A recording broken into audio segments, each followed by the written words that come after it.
blue with white stripe is going to be the fuel sending unit signal, and then black is ground. So there's a central trimmer for you. Get all that nastiness off. Nice, my trimmers. Okay, Val. Here we are at the back of my Bullnose truck. This is my fluid extractor that I got from Horrible Freight. Alright, we're gonna pull as much of the fuel as we can out of the rear tank of my Bullnose truck, and it should be pretty close to full. I only ever put 4 to 6 gallons in it, so I just want to get the most of it that we can out of it, because I want to put the front tank in. We're going to leave the rear tank in, and I guess if I ever go to veggie diesel, then I would use the rear tank. So this fluid extractor works pretty well. The last time I had used it, I had extracted transmission fluid. I changed the filter in my Bullnose truck, but I think I'll extract it one more time, and then maybe I'll give you a close-up of the valve that I got for it. I'll show you why you need hose barbs on the end of the nylon lines when you put the fuel system in these Bullnose trucks. I've read people say on the forums that you don't need a hose barb, but I beg to differ, and I'll show you why. This is the first of the diesel we pulled out of the rear tank of my Bullnose truck. A little bit of a spill, but that's okay. Nice old 64. A lot of a spill. I had decided to remove the diesel first because, like I said, I had used this extractor to pull transmission fluid out of my Bullnose truck. So there was a splash left in the bottom, and my Bullnose truck likes transmission fluid. I've done the trick where you fill the filter with transmission fluid and then let it sit overnight. Seems to make it happy. It chatters less. Scientifically proven. That is the fuel select valve, and that is why you never use these nylon lines that Ford used from the factory by putting a rubber hose over them without a hose bar, because on the bottom you can see this pan that has about a gallon of fuel in it. It leaks out. So definitely don't combine rubber hose and the OE nylon fuel line without a hose barb, because it's just asking for trouble. And if it's leaking fuel, if it's leaking diesel, then that means that's a source of air intrusion, which these old IDIs, they do not like air intrusion.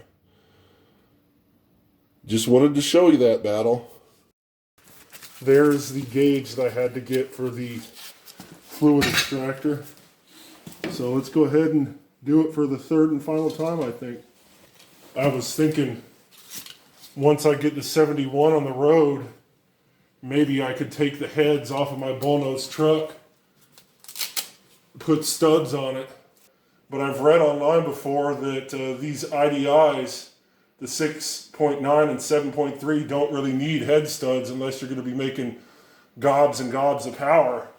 And I have a turbo to install in it, but the guys say you don't even need the head studs for a turbo. We'll see.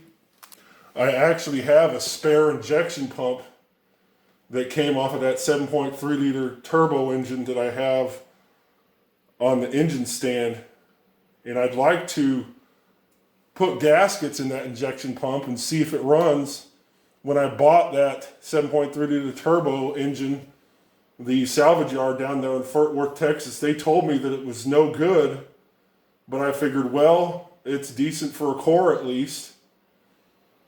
I think if I was going to suggest to somebody, if they wanted to put a turbo on their Bullnose, brick nose, or OBS IDI truck, they should buy the Sidewinder kit, because I've actually had to buy additional parts. I was missing the intake filter and some other bits and pieces.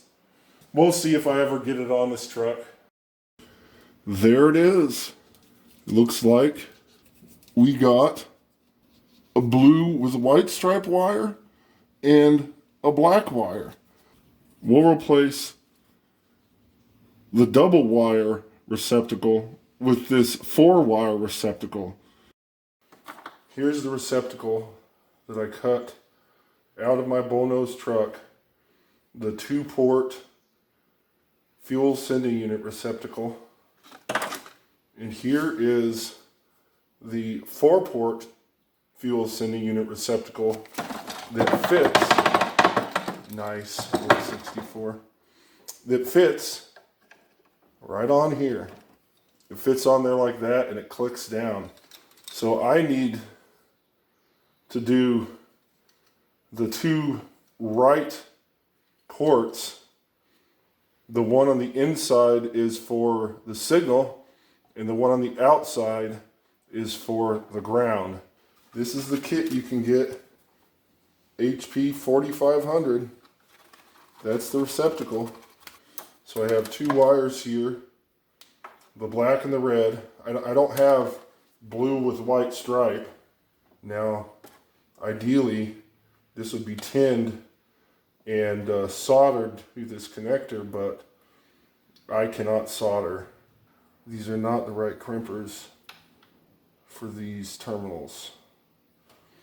I have ratcheting crimpers for insulated terminals and these cheapy crimpers. Sort of do what you have to, right, Battle? Looks like I'm missing some parts. There are rubber boots on this old one that keep the wires in the receptacle. Sort of much ado about nothing. That HP 4500 doesn't have all the parts you need. So I got finished putting this connector together, and it's going to fit right on top of the fuel sending unit. I have to say, don't get this HP 4500. It's a piece of junk. Just go to the salvage yard and cut a connector off the fuel sending unit of a truck that's in the salvage yard. You know, the best-selling truck for years on end, there's bound to be one close to you. There's the catch pan. And then you can see that I've been draining the little bit that remains in the rear tank. But today we're going to install the side tank, and I'm going to delete all these unions so that it comes from the side tank and then only has one union where it goes into the fuel pump. But I want to go ahead and let it drain. There's some other things that I need to do in the garage. All right, I want to take these nylon fuel lines out. So I have the catch pan, but it's pretty much empty, Battle. Good deal. Gray is the 5/16. That is the return. And let's go ahead and get the 3/8, which is the fuel supply. Come on, old 64. Got that hose clamp loose. Let's get the nylon fuel line loose from the frame. There we go. Got a little bit of leakage, that's okay. All right, here's that fuel select valve, the U8001. It's an aftermarket one, again, because when I did this years ago, I don't think you could get the OE one. I don't know if you can get it from LMC truck now. I am not going to use this fuel select valve right now. Maybe someday over the rainbow when I have the rear tank sealed and we do that as a veggie diesel tank, then I want to put the fuel select valve in a toolbox in the bed of the truck, because I want to move, like a coolant filter there and an auxiliary filter there and the whole shebang. We'll see. Right here's the rear shackle of the front driver's side spring. So we got this guy loose. This is the fuel return. Let's go ahead and there she goes. Dripping, that's okay. The hose clamp. All right, I am going to pull this out now, Battle. Watch your eyes, Battle.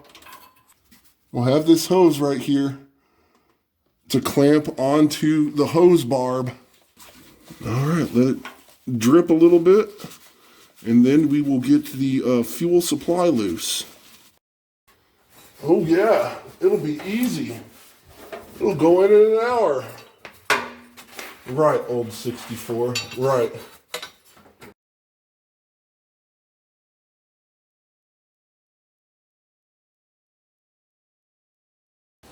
So Battle, it's been a couple weeks since I worked on my Bullnose truck, and I am trying to get the side tank mounted. I restored it and I put a modified fuel sending unit in it, and it is the most difficult task I've done so far since I've been filming what I do on my Bullnose truck and my 71 Oldsmobile. So hopefully I can get the side tank mounted today successfully, but I'm going to go ahead and clean this fuel filler neck, and then we'll get underneath the truck and see where it takes us. Just using some green cleaner. It's one of my favorites. Some hand brushes. Some steel. One of the reasons this might be so difficult is that I am using the OE fuel filler hose. So that's over 30 years old. You can order the correct fuel filler hose online, at least for the gas trucks. But interestingly, their website has a listing for the diesel trucks, and it's out of stock. So I'm using that as an excuse to just reuse my OE, the rubber fuel filler hose. This right here is the fuel filler neck. Well, actually, all I have is a cheater's guide for my Bullnose truck. I need to get some factory literature if it's available. Okay, Battle, there's the fuel filler neck. I cleaned it up, got all that grime off of it. So hopefully now it'll go together a little bit easier. Remember, we got that inner vent tube that needs to go into the fuel filler neck. Also needs to go into the fuel tank on the opposite side. So we'll go ahead and get underneath the truck and see what we can get accomplished. Wish me luck, Battle. All right, Battle. Here we are underneath my Bullnose truck, and I have the fuel tank suspended by zip ties with about 4 inches of space right now through the hangers, and I don't know if you're going to be able to see it very well, but I need to get this fuel filler hose attached to the fuel tank. All right, get this fuel filler hose up over the frame, in between the frame and the bed. I'm doing it by feel, Battle. Get the vent hose into the tank. Might as well rotate the tank around since it's just in there loosey-goosey with zip ties. Come on, old 64. Hold on. You know what I think just happened? I think the inner vent ripped. It did. Look at that, Battle. And I don't think these are remanufactured. You know, there are threads on FTE that talk about replacing this inner vent with PEX tubing. It looks like that's what I'm going to have to do. This is the old fuel filler vent, and it broke. I guess I could try to jury rig it and put some heat shrink on it or something like that, but I'm just going to go ahead and replace it with this PEX tubing here. It's the 1/2 inch PEX A tubing. So what I'm going to do is I'm going to measure the length of this fuel filler vent, and I'm going to cut the appropriate length. According to the forums, it should be about 26 inches. So let's see what it is. And then it comes in at 25 inches, but I'm going to go ahead and cut it to 26 because we can always trim a little bit off if needed. I got my hose shears. This is for the AN fittings from the automotive parts warehouses, so we'll see how it works here. I think it'll work just fine. 26 inches should be good.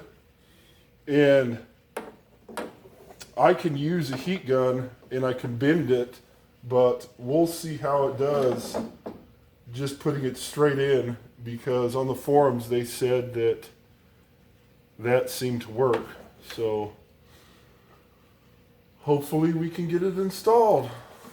Figured I would go ahead and show you a picture of the fuel filler hose with my makeshift fuel filler vent in it.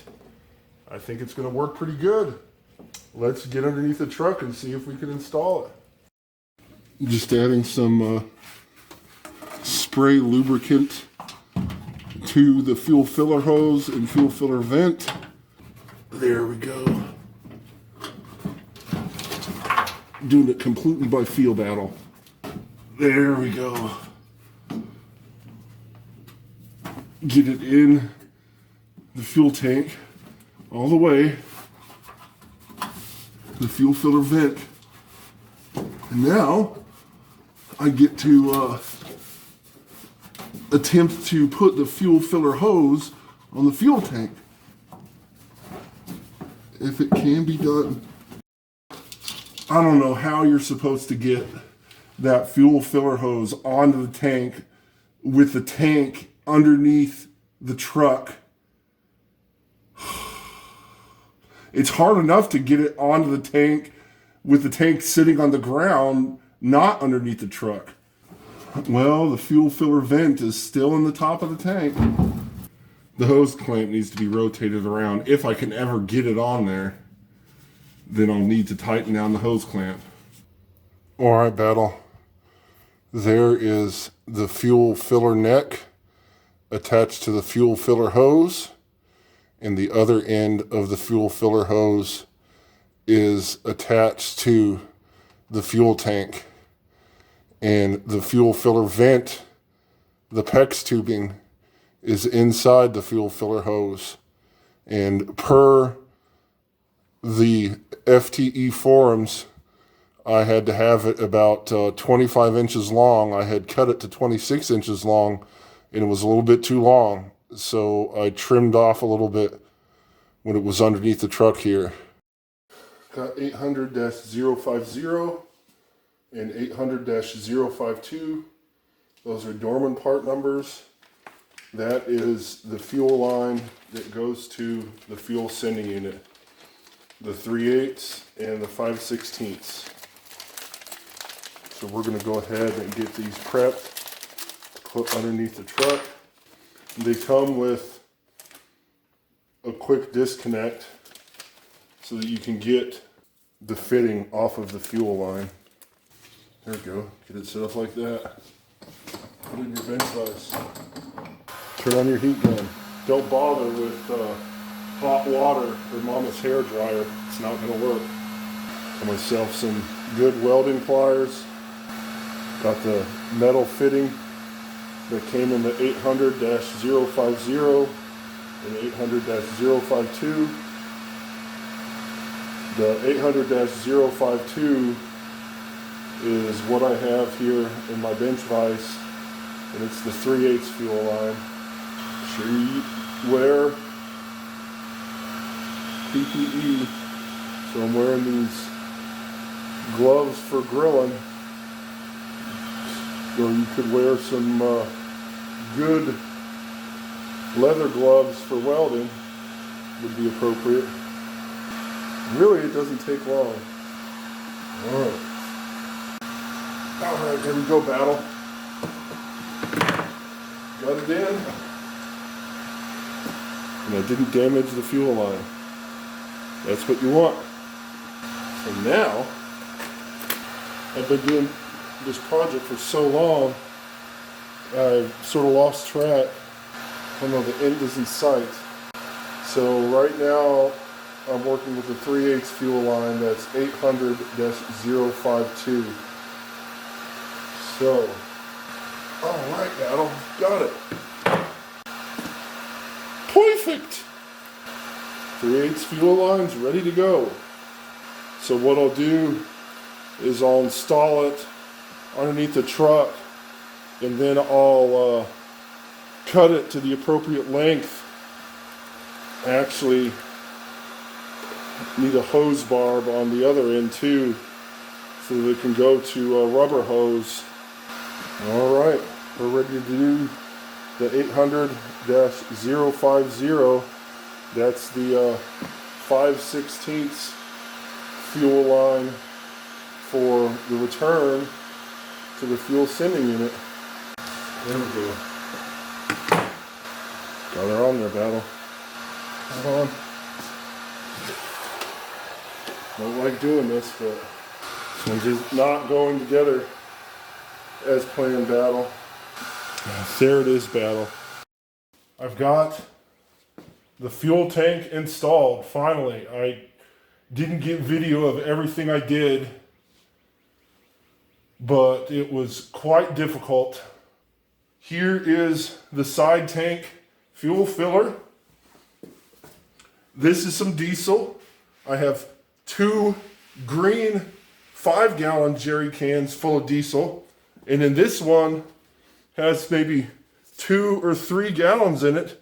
So let's see if my vent works properly. Here's the central trim. Come on, old 64.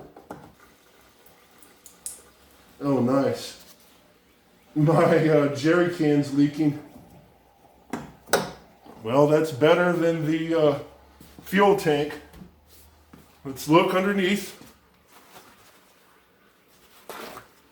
I had used some of those kits to get rid of the EPA nozzles, so apparently those kits didn't do too good of a job. Go ahead and clean this up. Well, I don't have any diesel underneath the truck, so that's good. All right, we're good and tight. Let's listen for glugging, Battle. Well, these kits don't work worth a hoot. But then neither do the EPA nozzles on these fuel cans. Just give me a second, Battle. I know what I can do. This is the old style fuel can nozzle. Not anything that's straight from China. All right. Still no fuel underneath the truck. So that's good. I don't hear any glugging, Battle. I'm going to put all 3 gallons in. That way I can test the fuel tank. Make sure nothing drips. I think that's good, Battle. I don't hear any glugging. The vent is working. That was so difficult to get in. That's all 3 gallons. All right, let's go ahead and get a shot underneath. Here we are underneath my Bullnose truck. The straps are tight. I have the fuel rollover valve in the top of the fuel tank, so that all of the fuel doesn't escape in case I ever am in an accident. And unfortunately, you can see how much I scratched up the finish of the fuel tank. I'm pretty certain the guy with the red beard is going to call me out on it, but that's okay. I will go ahead and install the skid plate, but not today. And it has been at least 2 years since this side tank has been in the truck holding fuel. Now, I ended up deleting the rear tank. It's still there, but I disconnected all the lines. But I did put 3 gallons of fuel in this tank.